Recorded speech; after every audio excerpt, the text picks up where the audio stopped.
Welcome back, trendsetters!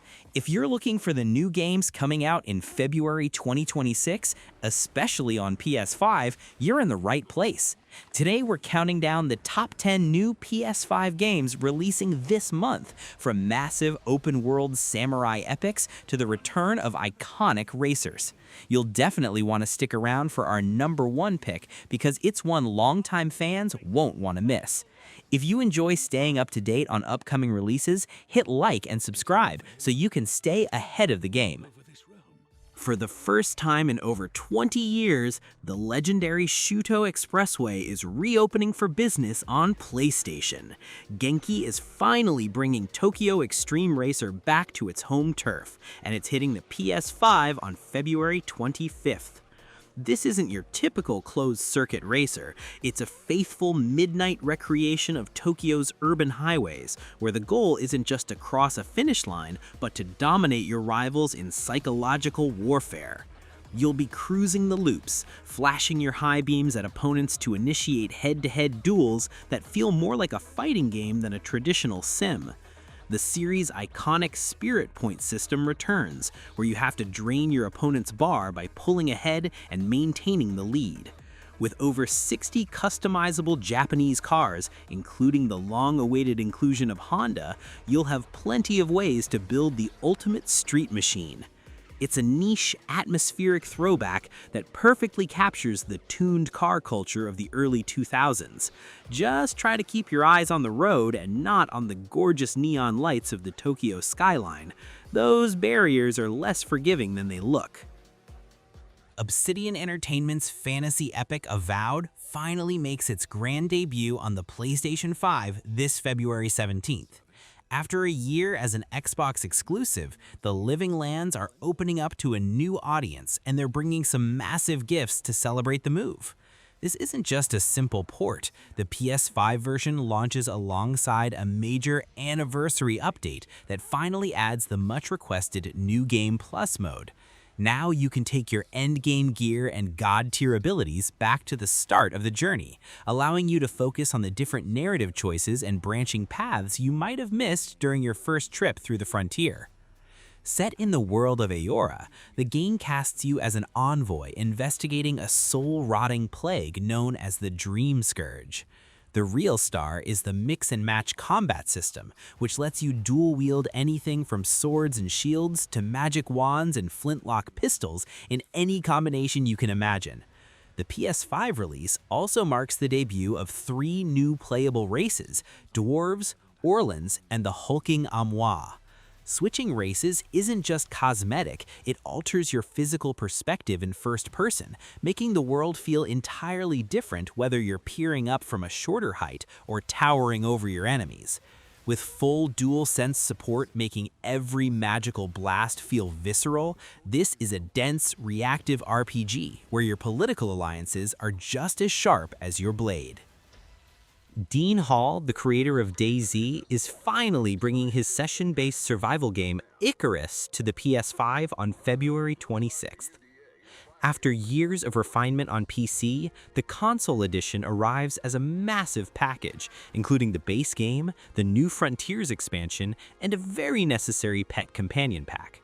You play as a prospector dropping onto a terraformed planet gone wrong, where the atmosphere is toxic and the wildlife is definitely not happy to see you. It's a high-stakes loop where you drop down, gather resources, complete objectives, and pray you make it back to your dropship before the clock runs out. The console version features 128 square kilometers of hostile alien terrain to explore, ranging from frozen tundras to volcanic wastes. This edition is optimized for the PS5's hardware, though keep in mind that there is no cross-platform play, so if you want to survive with friends, you'll all need to be on the same console. It's a brutal, beautiful game where even the weather is trying to kill you, but at least you can now bring a pet horse along for the ride. Just try to keep it away from the giant space scorpions. They aren't exactly pet-friendly. RGG Studio is finally giving the orphaned chapter of the series the love it deserves with Yakuza Kiwami 3, launching February 12th. This isn't just a simple remaster, it's a full-scale reimagining of Kazuma Kiryu's sun-soaked adventure in Okinawa. Built on the modern Dragon engine, the Morning Glory Orphanage and the streets of Kamurocho have been rebuilt from the ground up, featuring stunning visuals and a much more fluid combat system that replaces the clunky feel of the original 2009 release. But wait, there's more! The package actually includes Dark Ties, a completely new standalone story that expands on the events of the original game. You'll be managing the orphanage, taking the kids fishing, and inevitably getting dragged back into a massive political conspiracy involving land disputes and the Tojo clan. The fighting viper Rikia is back and looking better than ever. And yes, the karaoke tracklist has been updated to help you cry in high definition. It's the perfect blend of heartwarming domestic life and bone-breaking street fights that only this series can pull off. From Tarsier Studios, the twisted minds behind the Little Nightmares series, comes Reanimal, launching on Friday the 13th. This cinematic horror adventure follows a pair of orphaned siblings on a desperate quest to rescue their missing friends from a literal island of nightmares. If you thought the chefs from their previous games were creepy, wait until you see the grotesque, animalistic monstrosities that inhabit this world. It's a dark, atmospheric journey that can be played entirely in local or online co-op because, let's be honest, you're going to want someone to hold your hand. The game emphasizes a hopeless atmosphere where you are constantly hunted by creatures that represent the absolute worst parts of humanity. You'll have to solve environmental puzzles and use stealth to navigate through eerie locations like a derelict train yard and a rotting mill. The art style is hauntingly detailed, using Unreal Engine 5 to make every shadow feel like it's reaching for you. It's a visceral, unsettling experience that proves you don't need a huge budget to create a game that will stay in your head long after you've turned off the console. Bandai Namco is bringing the UA High Class 1A to the PS5 on February 6th with My Hero Academia All's Justice.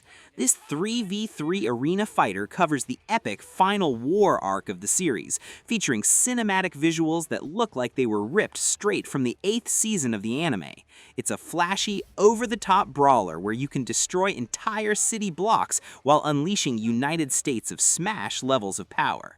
The roster is massive, including everyone from Deku and Bakugo to the terrifying Lady Nagant. Beyond the standard fighting, the game introduces team-up missions, a unique mode where you choose 3 heroes and experience hero life on the streets. You can freely roam the city using quirk-based traversal, taking on sub-missions and training exercises with your favorite characters. There's also a Hero's Diary mode that provides a deeper look at the internal thoughts and struggles of the cast during the war. It's the ultimate fan service package for anyone who has ever wanted to shout Plus Ultra at their TV until their neighbors complain. The talking guns are back and louder than ever in High on Life 2, hitting the PS5 on February 13th. Squatch Games is doubling down on the intergalactic bounty hunter fantasy, taking the action to a new hub-based world filled with even more bizarre aliens and offensive weaponry. You'll be teaming up with a fresh lineup of Gatlian firearms, each with their own distinct and often annoying personality as you try to stop a new threat to humanity. The game leans even harder into its improvisational humor, with a script that reacts to almost every stupid thing you decide to do. The sequel introduces more mobility options, including a dedicated slide mechanic and improved grappling that makes the combat feel much faster and more fluid. You'll be visiting entirely new planets, ranging from a trash can city to a luxury resort for the galaxy's worst criminals. If you enjoyed the first game's mix of FPS action and Adult Swim-style comedy, this is more of everything. More jokes, more guns, and more reasons to apologize to your parents for what they're hearing coming out of your room. Square Enix is continuing their streak of high-quality remakes with Dragon Quest VII Reimagined, arriving on February 5th. This is a complete ground-up reconstruction of one of the longest and most ambitious RPGs in history. Using a beautiful diorama art style that blends handcrafted 3D environments with Akira Toriyama's iconic character designs, the world feels more vibrant and alive than ever before. You play as a young boy from a tiny island who discovers that his world used to be much, much larger, and it's up to you to travel back in time to fix it. The biggest gameplay change is the new moonlighting system, which allows each character to equip up to 2 vocations at once, giving you more strategic flexibility in the classic turn-based battles. Quality of life features like visible enemies on the field and the ability to auto-defeat weaker foes keep the massive 100-hour journey moving at a brisk pace. It's a heartfelt, grand adventure that captures the cozy feeling of the series while delivering a truly epic story. Just make sure you clear your schedule, because completing this game is basically a part-time job. Team Ninja returns to the Sengoku period on February 6th with the highly anticipated Nioh 3. This sequel marks a massive shift for the series, moving away from fragmented, mission-based levels and into a sprawling, interconnected open world. Taking place after the events of the previous games, you'll navigate a war-torn Japan where the line between history and myth has completely blurred. The signature 3-stance combat system is back and more refined than ever, allowing for near-infinite combo potential against both human rivals and terrifying yokai demons. It's a punishingly difficult but incredibly rewarding experience that demands mastery over button mashing. And with the new engine, the rain-slicked battlefields of ancient Japan have never looked more hauntingly beautiful. The biggest game changer this time around is the integration of a dedicated ninja style alongside the traditional samurai combat. While you can still stand your ground as a stoic warrior, you can now seamlessly pivot into a high-mobility shinobi approach, utilizing wall running, smoke bombs, and grappling hooks to turn the environment into a weapon. This dual identity system allows you to stalk your prey from the rafters before dropping down for a lethal strike, or dance through a chaotic battlefield with superhuman agility. You can still summon companions for co-op or steal the powers of defeated demons to unleash devastating supernatural attacks, but the added tactical layer of ninjutsu makes every encounter feel fresh. If you're looking for a game that will test your patience and your reflexes in equal measure, your blade and your shadows are waiting. The king of survival horror returns on February 27th with Resident Evil Requiem, the 9th main installment in the legendary Capcom franchise. This isn't just another sequel, it's a return to the series' roots in Raccoon City, developed using a cutting-edge version of the RE engine. While Capcom has been tight-lipped about the exact plot, trailers have teased a return to the slow-burn horror that made the original game so iconic, focusing on a group of survivors trapped in the city during a new, localized outbreak. It's a grounded, terrifying trip down memory lane that trades globe-trotting adventure for the claustrophobic dread of a city being eaten from the inside out. Requiem has already swept the awards at Gamescom 2025, being hailed as a masterclass in tension for the way it balances the tight exploration of the classic titles with the visceral, high-fidelity action of the modern remakes. Whether you're managing your limited ammo in a dark hallway or solving intricate puzzles to escape a decaying police station, the sense of dread is constant. The lighting effects and sound design are particularly brutal, making every floorboard creak sound like a death sentence. For fans of the franchise, this is the definitive horror experience of the decade, proving that no matter how many times we visit Raccoon City, there are always new nightmares waiting in the dark. From the high-octane highways of Tokyo to the nightmare fuel of Raccoon City, February 2026 is officially one for the history books. Did your most anticipated title make the cut? Or are you too busy trying to survive Nioh 3 to even think about other games? Let us know in the comments below. And if you haven't already, make sure to subscribe and join the community. We'll be back soon with more deep dives into the titles that are defining this generation. Until then, stay ahead, stay gaming.